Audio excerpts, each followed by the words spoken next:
Gostaria de saudar inicialmente a todos que já estão aqui, também saudar a organização do evento que possibilitou essa oportunidade de poder comunicar, de poder falar um pouco da obra do Camus de forma presencial com os amigos que estão aqui e também com todos vocês que estarão assistindo posteriormente, que já estão aqui acompanhando essa fala. Né? Ontem nós tivemos as contribuições do Igor, do professor Rafael, do professor Igor, do professor Jefferson, né? Provocações muito pertinentes e relevantes acerca da obra do Camus e as suas implicações para o nosso tempo, para o nosso mundo e para as questões que nós vivenciamos no dia a dia.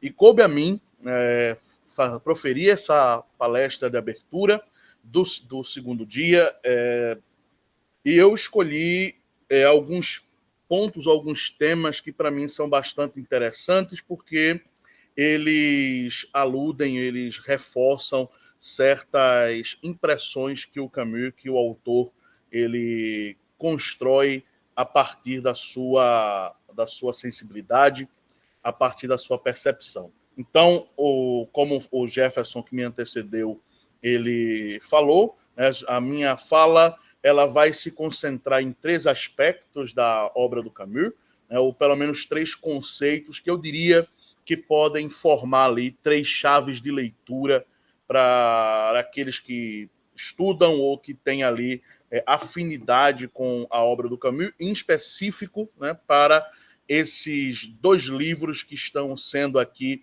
o tema central dos nossos encontros, que é O Estrangeiro e o Mito de Sísifo, pelos seus 80 anos de publicação. Então, eu gostaria de poder comunicar a vocês e também já avisando que vocês podem deixar as questões no chat e no final, quando encerrarmos, nós possamos passar pelas questões, tentando sanar qualquer dúvida ou expandir um pouco o nosso itinerário. Então, eu gostaria de comunicar a vocês essas 3 chaves de leitura, o sentimento, o mundo e a repetição, que para mim são elementos fundamentais para que a gente possa adentrar dentro da obra do absurdo, ou do tema do absurdo, ou do tríptico do absurdo.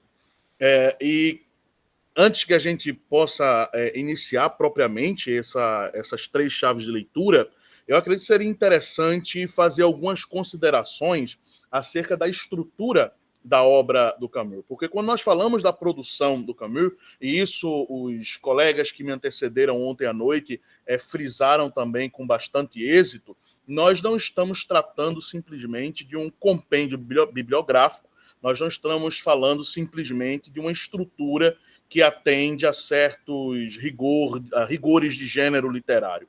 Quando nós falamos da obra do Camus, e como nós sinalizamos a obra do absurdo, nós estamos falando de uma produção que é oriunda de uma certa sensibilidade, de uma certa percepção subjetiva do autor a coisas ou a fenômenos que cercaram a sua vida e cercaram o mundo a qual o Camus viveu. Né? Como o Igor ele salientou ontem à noite, par da tarde, essa obra que o Camus produz ali a partir da década de 40, ela é uma obra não isolada, ela é um produto de uma certa sensibilidade que estava esparsa, espalhada, difusa no século XX e, por assim dizer, também no século XIX que o antecede. Então, quando a gente fala sobre a obra do Camus, quando a gente fala sobre os livros que o Camus produziu, as falas que o Camus proferiu em palestras, em conferências, em entrevistas, nós não estamos falando de um simples rigor teórico sobre a existência humana. Nós estamos falando de um produto de uma sensibilidade que aponta para certas dificuldades ou certas contradições, melhor dizendo, da nossa própria existência. E eu gostaria aqui de parafrasear alguns trechos das obras do Camus para que a gente possa fundamentar melhor essa minha impressão. E eu acredito que o que melhor pode nos dar uma certa abertura para entender como funciona essa sensibilidade que fomenta a obra do Camus, é o prefácio que o próprio Camus escreve lá do Avesso e o Direito, a primeira obra publicada do Camus, que foi reeditada posteriormente ali na década de 50, onde o Camus, na página 14 e 15 do Avesso e o Direito, ele vai falar da seguinte forma, abre aspas para o Camus: assim, cada artista conserva dentro de si uma fonte única que alimenta durante a vida o que ele é e o que diz. Quando essa fonte seca, vê-se pouco a pouco a obra encarquilhar-se e rachar.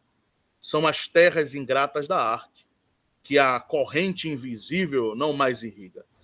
Nesse caso, sei que a minha fonte está em um avesso direito, neste mundo de pobreza e de luz em que vivi durante tanto tempo e cuja lembrança me preserva ainda dos perigos contrários que ameaçam todo artista. Para corrigir uma indiferença natural, fui colocado a meio caminho entre a miséria e o sol. A miséria impediu-me de acreditar que tudo vai bem sob o sol e na história, e o sol ensinou-me que a história não é tudo. Acredito que essa citação, esse fragmento que o Camus escreve no seu prefácio, um prefácio já de um autor maduro, ele ilustra essa perspectiva de interconectividade em toda a obra do Camus. E quando nós estamos falando da obra do absurdo, nós não estamos falando de uma obra isolada, nós estamos falando de uma percepção isolada de um momento literário do autor. Nós estamos falando de toda uma construção conceitual, mas também uma construção sensível de certas percepções que o Camus, ainda na juventude, experimentou ou percebeu.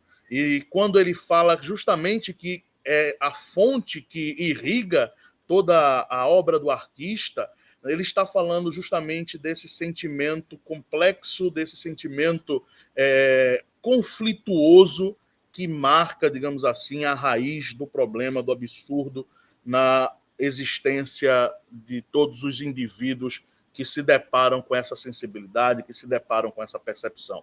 E aqui as coisas cruzam-se com a própria biografia do autor, né? Quando nós lembramos que nós temos ali na juventude do Camus um conflito muito profundo entre o desejo do Camus pela vida. Nós lembramos da sua biografia, que é um autor que tem um desejo, expressa um desejo de viver muito grande e que era apaixonado pelas figuras e pelas imagens do que o Mediterrâneo tinha a oferecer aos seus cidadãos. E diante desse mundo de luz, de sol, de mar, de sensibilidade, de natureza, o jovem Camus se vê acometido pela tuberculose, que à época era uma doença que ou levava à morte ou levava a uma vida de suplício. E é esse o caminho que o Camus vai seguir até a sua morte. Então, para o autor, existe uma sensibilidade, uma fonte que irriga toda a sua obra.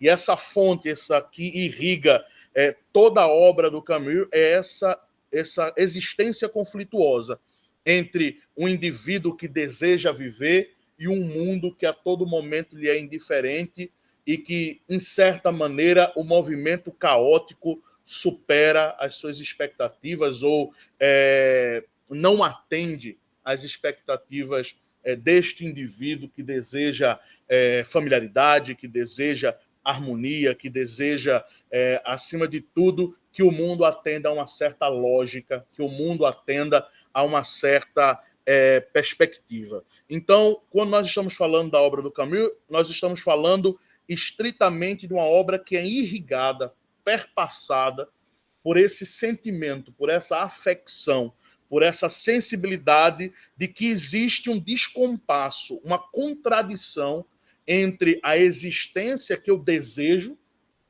harmônica, familiar, lógica, linear, e um mundo que me é irredutível, silencioso, caótico e vazio de sentido.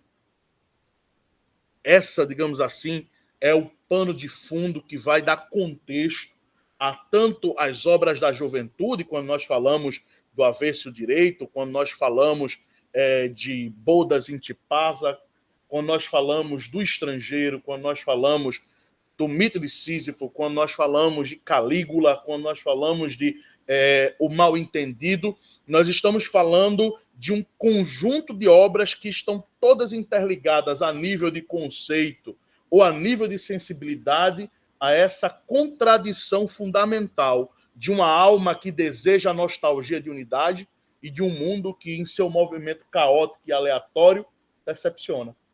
E um mundo que, em seu movimento vazio de linearidade, contradiz o desejo humano por esta ordem, por essa linearidade, por esta segurança, por essa sensação de segurança. E é aqui onde nós começamos a nossa primeira chave de leitura da obra do absurdo, né? Do mito de Sísifo, do Estrangeiro e das obras que estão ali orbitando esse compêndio, né? esse momento de produção, que é o conceito, se eu posso chamar assim, ou a chave do sentimento. E quando o Camus fala de sentimento, ou quando nós falamos de sentimento, nós não estamos falando de uma simples generalização de um afeto. Nós estamos tratando de uma percepção que é irradiada do corpo até as estruturas da subjetividade. Não é uma simples emoção, mesmo que no próprio compêndio das emoções exista modificações profundas na estrutura ou no modo das pessoas viverem, né?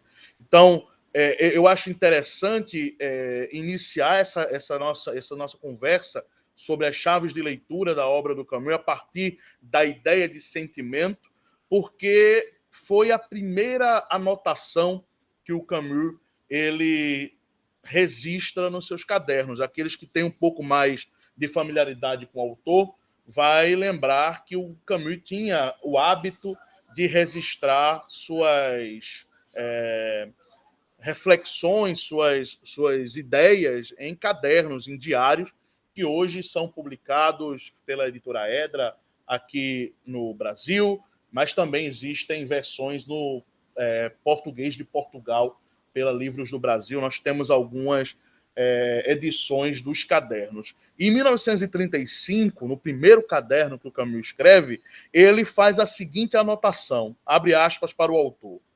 O que eu quero dizer que só se pode sentir, sem romantismo, a nostalgia de uma pobreza perdida. Um determinado número de anos vivido miseravelmente basta para criar uma sensibilidade. Nesse caso particular, o sentimento estranho que o filho dedica à mãe constitui toda a sensibilidade. As manifestações dessa sensibilidade nos domínios mais diversos explicam-se suficientemente pela recordação latente, material da sua infância. Uma espécie de visco que adere na alma, fecha aspas, fim de citação.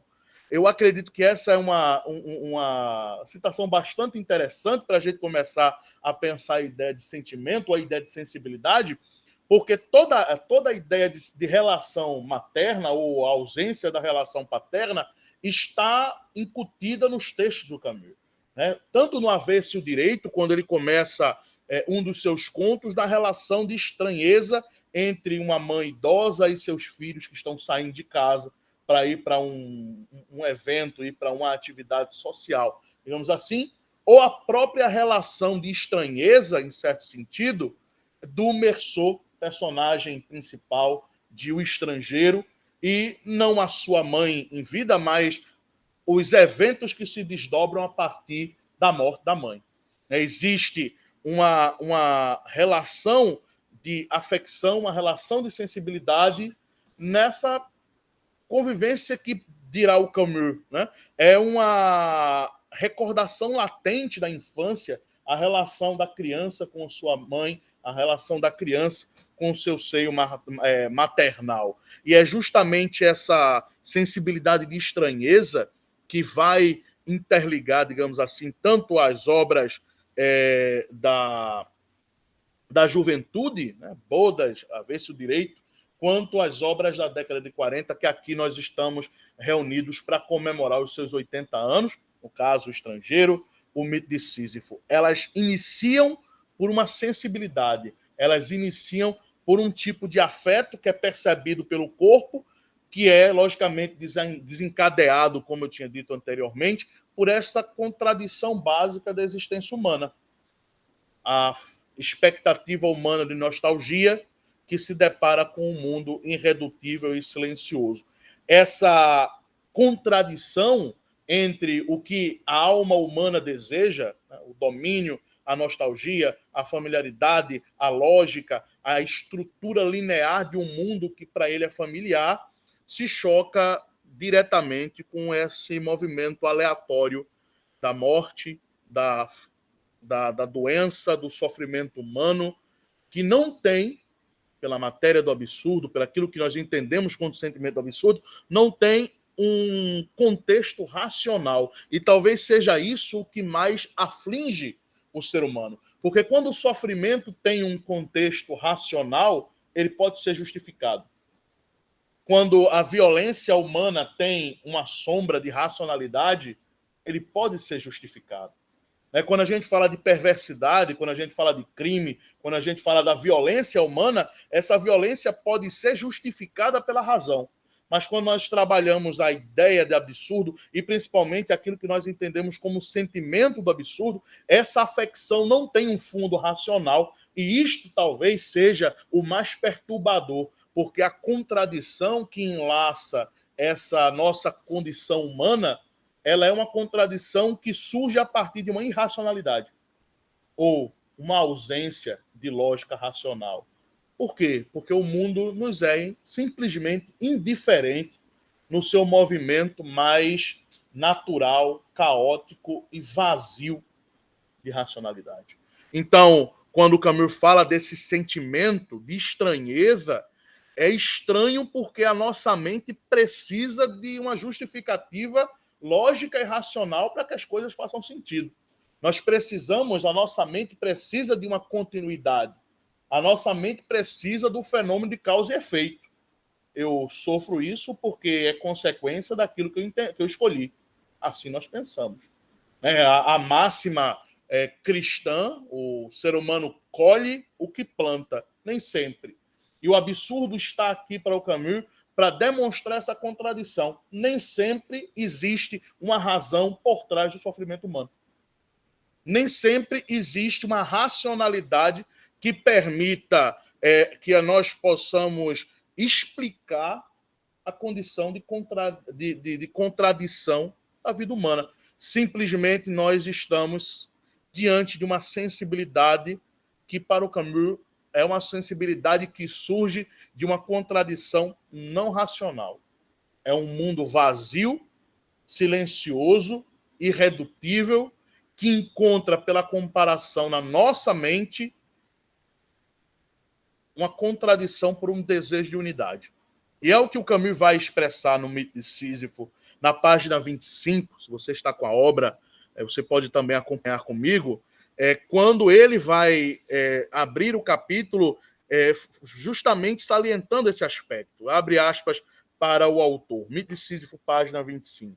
Como as grandes obras, os sentimentos profundos significam sempre mais do que tem consciência de dizer.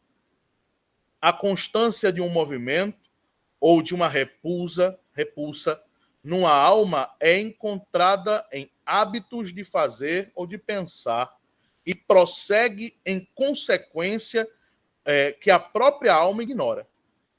Os grandes sentimentos levam consigo o seu universo, esplêndido ou miserável, iluminam com sua paixão um mundo exclusivo, onde eles encontram seu ambiente.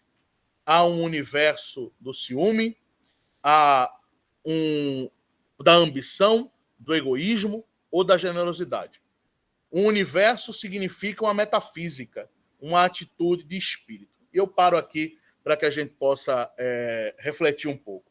Eu acredito que é extremamente interessante quando o Camus faz essa relação de sentimento e a construção de um universo, porque ele está pavimentando algo que é em si uma discussão da própria epistemologia, né? Séculos e séculos de discussão sobre o limite do nosso conhecimento. O que é que o homem pode conhecer? Qual é o limite que o ser humano tem para o seu conhecimento? Esse conhecimento, ou essa possibilidade de conhecimento do mundo, ela é infinita ou ela tem uma fronteira? Ela tem um limite?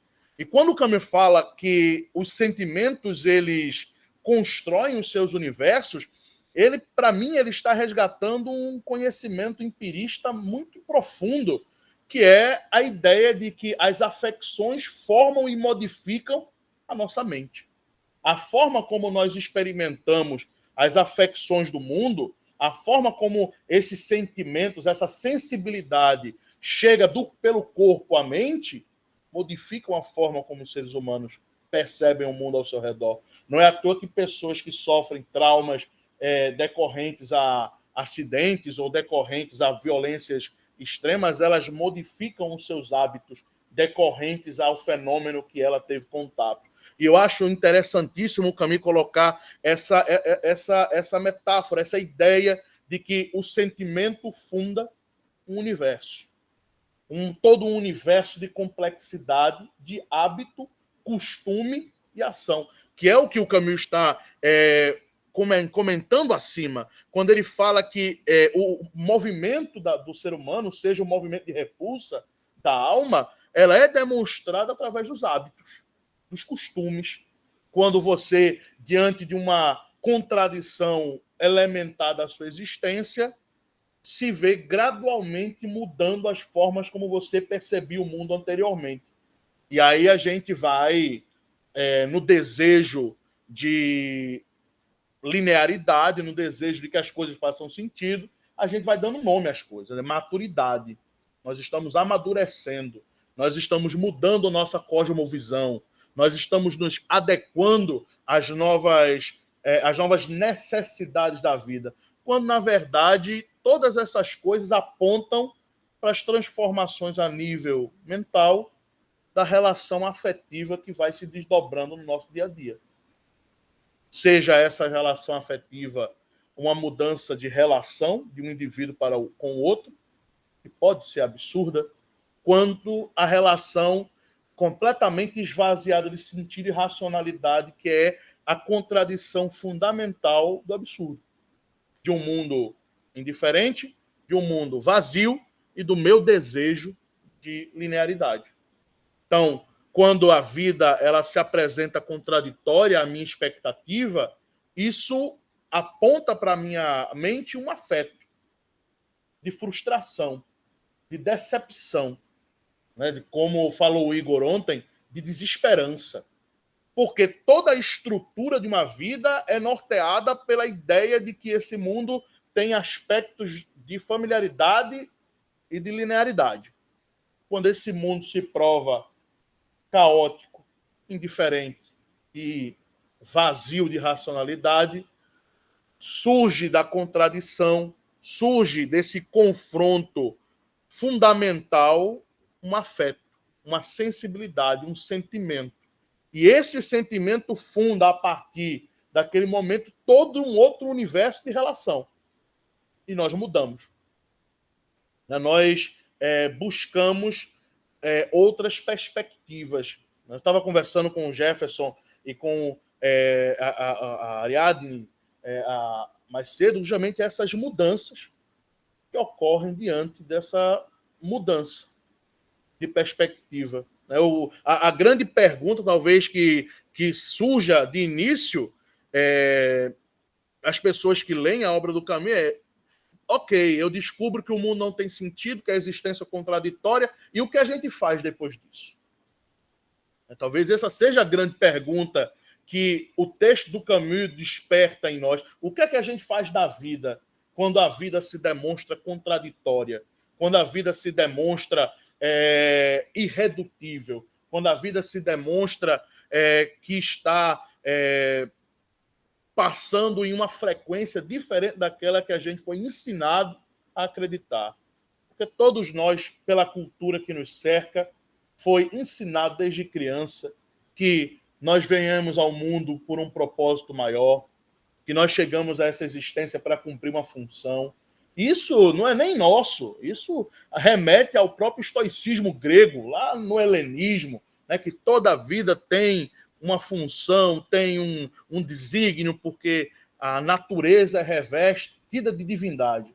Aí nós chegamos no século XXI, diante de um mundo completamente irracional, silencioso, vazio, lotado de incerteza, cheio de contradições, e a óbvia pergunta que se inaugura diante desse sentimento o que é que a gente faz da vida? E talvez as respostas sejam mais complexas do que a própria pergunta, porque tanto a pergunta quanto a resposta que surge dessa contradição está orientada diretamente a esse universo que o absurdo cria na consciência a partir da sua descoberta. Vai dizer o Camus, olha, sentimentos profundos sempre significam mais do que a consciência consegue alcançar. Porque nem toda relação de consciência ela consegue ser descrita com palavras. Nem toda relação afetiva, nem toda afecção, nem todo sentimento, ele encontra sentido e significado na linguagem para ser expresso. Há consequências do sentimento, há consequências das afecções do absurdo que só são perceptíveis pelo gesto. E é outra dimensão bastante interessante para se ler no mito de Sísifo, é justamente todo o comentário que o Camus fala do gesto que antecede ao suicídio, por exemplo. Quando ele cita alguns casos e ele vai lá dizer que, olha, esse germe, esse verme, ele habita o coração humano e essas coisas são preparadas, dirá Camus, no silêncio do coração. Porque esse tipo de afecção, esse tipo de sentimento, nem sempre pode ser exposto com palavras, mas ele é descrito nos gestos. Né? Então dirá o Camus, olha, esse sentimento, ele constrói o seu universo. Ele constrói um mundo onde os gestos vão se desdobrar. E aqui eu lembro de um trecho do mito de Sísifo que o Camus fala, eu posso assistir um ator representar 100 vezes um personagem e eu vou conhecer melhor o personagem do que o ator. Porque o ser humano, dirá Camus, é sempre um objeto de mistério para o outro. Nós nunca, pensa o Camus, conseguiremos acessar o que é o indivíduo na sua intimidade, na sua integralidade. Nós só conseguimos perceber do indivíduo seus gestos, seus movimentos, as consequências dos sentimentos que se estruturam a partir da relação de contradição com o mundo. Um mundo que me é vazio e a minha consciência que busca nesse mundo unidade, que busca nesse mundo ecos de algo familiar, de pertencimento, mesmo que isso seja produto de mentira, mesmo que isso seja produto de ilusão, mesmo que essa ideia de que o mundo seja familiar seja um produto de uma ilusão do hábito, do costume, da tradição, da cultura, que são produtos humanos, são produtos da própria relação humana com o mundo e consigo mesmo. Então, quando a gente fala dessa primeira chave de leitura do Camus, que é a sensibilidade, que é a afecção, ela fundamenta toda a obra do Camus. Porque o Camus não está aqui fazendo um jogo de palavras. Ele não está aqui deduzindo abstrações que podem levar a inúmeros sistemas de teoria. Ele está falando de uma sensibilidade muito própria de um indivíduo, da sua condição humana e dos sentimentos que são irrigados a partir dessa perspectiva de contradição. E isso, meus queridos, para dirá o Camus, ainda na página 25, numa esquina qualquer, abre aspas ao autor, o sentimento do absurdo pode bater no rosto de um homem qualquer. tal como é, a sua nudez desoladora, em sua luz sem brilho, este sentimento é inapreensível. E aqui a gente pode fazer uma separação bastante intuitiva do sentimento do absurdo e do conceito do absurdo. Porque, dirá o Camus, o sentimento do absurdo pode encontrar o indivíduo em qualquer momento, no momento mais banal da sua vida, mais cotidiano, ao momento mais grandiloquente da vida do ser humano. O sentimento do absurdo pode bater a porta, o rosto, a percepção, a sensibilidade da contradição entre o desejo humano e o mundo irredutível pode chegar à consciência em qualquer momento. Mas esse sentimento, ele é inapreensível. Ele não é dedutível pela lógica. Ele não é dedutível pela racionalidade. Ele é sensibilidade pura. Sensibilidade de uma desconexão. Sensibilidade de um estrangeirismo. É o Meursault diante do mundo, o mundo estruturado pela cultura, o mundo estruturado pelas lógicas do hábito, do costume, olhando para o mundo e se sentindo completamente esvaziado das suas relações. Quando Meursault é questionado sobre a expressão do casamento como uma forma de amor, Meursault faz, tanto faz. Quando Meursault é questionado sobre como a sociedade espera que um filho reaja à morte de uma mãe, Meursault diz, tanto faz. Porque a relação deste indivíduo esvaziado, que é Meursault, e deste mundo que sempre espera uma condição familiar, uma condição de pertencimento, é de descompasso, é de descolamento. O Meursault não representa um tipo patológico, o Meursault não representa uma indiferença intencional, Meursault representa o descompasso, a contradição, o vazio, o vácuo entre o desejo de uma sociedade que espera pelo hábito, pelo gesto, pelo costume, e de um indivíduo que é representação talvez mais contundente de um mundo irredutível. Porque é isto que Meursault é para todos os indivíduos que cercam a ele, irredutível. A Marie não conhece Meursault a não ser o corpo. Da mesma forma como Meursault não conhece Marie a não ser pelo corpo, pela sensibilidade. Isso para mim, é de uma beleza e de uma profundidade estarrecedora. Porque toda a relação daquele romance, que parece ser tão simples, parece ser tão direto, mas existe ali uma relação de afastamento. Porque Meursault só não diz tanto faz para a natureza, da praia, do calor do sol, do sal do mar, do gosto do corpo, e dirá numa das passagens mais belas do Estrangeiro, quando o Camus vai narrando como o Meursault sente a brisa tocando o corpo coberto do sal do mar, deitados ali na cama, o corpo dele e da Marie. Então, a sensibilidade está entranhada no Estrangeiro nesse descompasso.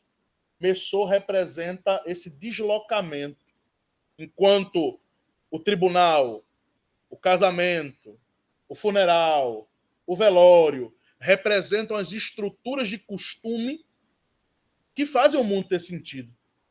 Porque são as nossas pontes de comunicação. Quando um funeral de um ente querido chega, nós esperamos tristeza. Porque se fulano não está triste no funeral, alguma coisa não está certa. Quando nós somos julgados no tribunal, é esperado os papéis de réu, o papel do júri, o papel do advogado, o papel da acusação e o papel do juiz. Todos os papéis. Não há sentido profundo em nenhum desses papéis, a não ser a ideia de que o mundo deve seguir uma lógica. O mundo deve seguir uma linearidade. Você cumpre o seu papel, atende o costume, atende às demandas da sociedade para que as coisas façam sentido. Porque se há um descolamento entre o comportamento e a expectativa humana a estranheza. E por isso, talvez L'Étranger, né, o estrangeiro, seja essa obra tão profunda, porque ela não nos oferece resposta nem em nenhum momento o Camus está em O Estrangeiro explicando as consequências da subjetividade de Meursault. Ele só está expressando os elementos fundamentais de um descompasso, de uma contradição entre um esvaziamento e um mundo que está a todo momento cobrando pela cultura, pelo hábito, pelo costume, que as coisas façam sentido. E mesmo o texto que eu vou citar agora, não fazendo parte desse nosso momento festivo dos 80 anos, eu acredito que ele também está interligado, que é a própria percepção de Calígula. Calígula, a peça escrita por Camus, desde 37, se eu não estou enganado, vai ser apresentada a primeira vez em 45, mas a ideia central de Calígula também está ali sendo pareada com Meursault. Porque perceba, para os que já leram, já conseguiram assistir a peça, Calígula é um personagem modelo ou um imperador modelo até o momento que Drusila morre. Quando Calígula perde o seu grande amor, as coisas atingem outro tipo de lógica. Até então, com Drusila viva, Calígula seguia todo o papel destinado ao imperador romano. Ele atendia o Senado, ele atendia a aristocracia, ele atendia os patrícios, imperador modelo. Perceba a afecção, o sentimento que irradiava da relação de Camus com Drusila, construía um universo próprio de sentido. Quando Drusila morre e Calígula se vê diante da absurdidade por excelência que é a morte, a lógica do universo de Calígula muda completamente. E essa lógica que vai ser implementada a partir do Calígula, imperador pós-morte de Drusila, é a ideia de que tudo é equivalente porque nada faz sentido. E nós sabemos que o final da peça é tão destrutiva tanto porque não está no horizonte do Camus construir um manual de instruções para se lidar com o absurdo. Não está no itinerário do Camus ensinar-nos como viver. O Camus não está querendo ensinar ninguém como deve viver a vida. Ele só está provocando para que a gente reflita sobre os limites da nossa própria vida. As contradições que encerram a nossa própria vida. Então, queridos, para eu poder finalizar essa parte, essa primeira chave de leitura, quando a gente fala de sentimento na obra do Camus, nós estamos falando de algo que é percebido pelo corpo, que modifica em certo sentido a mente, mas é inapreensível. E, antes que eu esqueça, perdão, essa inapreensão, a sua consequência é, então, aquilo que a gente chama de conceito do absurdo. Porque se eu não consigo apreender na totalidade o sentimento que constrói o universo da absurdidade, a minha razão, o meu intelecto, a minha inteligência vai tentar ali construir um conceito. Aí a gente vai refletir sobre o que é absurdo. É um descompasso. Vai dizer o Camus, é o divórcio entre o ator e o seu cenário. Não que isso queira dizer muita coisa para quem está sentindo a afecção, o sentimento do absurdo, a contradição do absurdo na pele. Mas é uma tentativa da razão, uma tentativa do intelecto de conceituar aquilo que aparentemente é inapreensível. O sentimento do absurdo funda toda uma estrutura de relação, de hábito, costume, consequências. É por isso, quando o Camus vai dizer lá no mito de Sísifo que o porquê inaugura o momento, e a partir do absurdo como um ponto de partida, o porquê como um ponto de partida, é que o indivíduo pode, então, tomar consciência se ele deseja retornar a algum aspecto da vida que foi contrariada, ou se ele vai se matar, como pensa o Camus, como resposta à contradição do mundo, ou se ele vai rolar a rocha como Sísifo, mesmo diante de um mundo contraditório. E todos nós sabemos, pelo menos aqueles que já têm um contato com a obra do Camus, que a aposta do Camus é manter a vida, mesmo que ela seja contraditória. A aposta do Camus é manter a vida, mesmo que ela pareça esvaziada de sentido. Porque vai dizer Camus, não existe obrigatoriedade nenhuma em que o mundo precisa fazer sentido para que eu possa viver. Eu posso viver mesmo nada fazendo sentido. Porque a experiência da vida está em outra instância, as explicações da cultura, da lógica, da racionalidade sobre a vida. Aqui, talvez nós podemos até colocar em perspectiva a própria relação do Calígula e do Quéria, o Patrício Quéria, onde um representa a lógica do absurdo, destrutiva, irregular, caótica, e o outro representa um desejo profundo por segurança, familiaridade, pertencimento e paz.